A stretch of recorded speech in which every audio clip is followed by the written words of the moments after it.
Good day, Bobby Worthington again. I want to welcome you to another Chasing Giants TV and a Mission Whitetail series, and I want to welcome you to my world.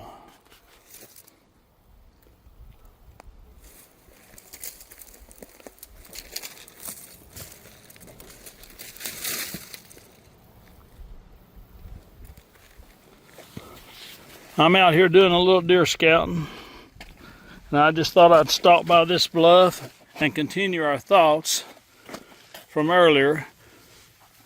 I think you could call this the philosophy of whitetail deer hunting, this next few videos I want to do. Then I want to get heavier into techniques. Earlier I was commenting on why I think some people are successful. Some people hunt over bait, and that's okay where it's legal. And some people, they might do things a little different and cheat. They might hunt at night even. And there's another thing to consider here that a lot of people might not consider, but I think it's important that we do. Sometimes a person might kill a big buck or two and think that his technique is the reason he done it, but that might not necessarily be the case. You know, any tree in the woods during the rut can produce a trophy. That's just a fact. You can get up and set up in a tree that has no sign whatsoever, and if you hunt long enough during the rut and there's a buck you consider a trophy in those woods, then you can kill a trophy there.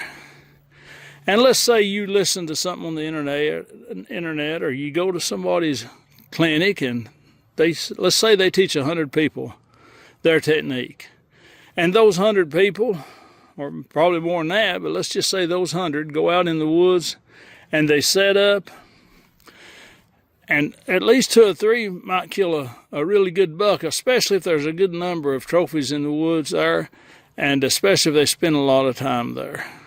Well, that does not necessarily mean it's a repeatable event for a lot of people. A lot of people don't hunt where there's a goodly number of trophies, and a lot of people may not spend that much time. That, because you kill a big buck, does not mean that the technique that you're using is why you killed one. I see it all the time. I see people with a huge trophy room, and they'll have 2 or 3, maybe 2 or 3 smaller bucks, maybe some 3.5-year-olds, and 1, maybe 2 big ones, and they've hunted a whole lot in their life, and they just keep hunting like they've hunted in the past because they think that their technique is successful, when really there's ways to kill a buck that would be much more successful as far as the odds. We like to look at the odds of something, how to increase our odds of anything we do, and the same is true with trophy whitetail bow hunting.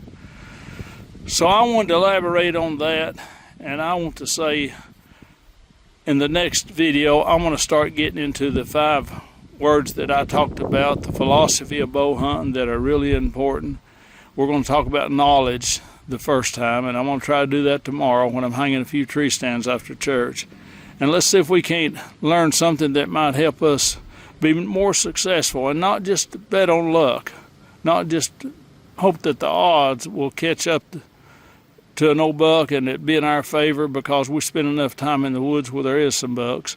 But let's look at some ways to successfully hunt trophy bucks that will put the odds in our favor, and that we can repeat and kill a good number of them like I have in the big woods and wildlife managed areas.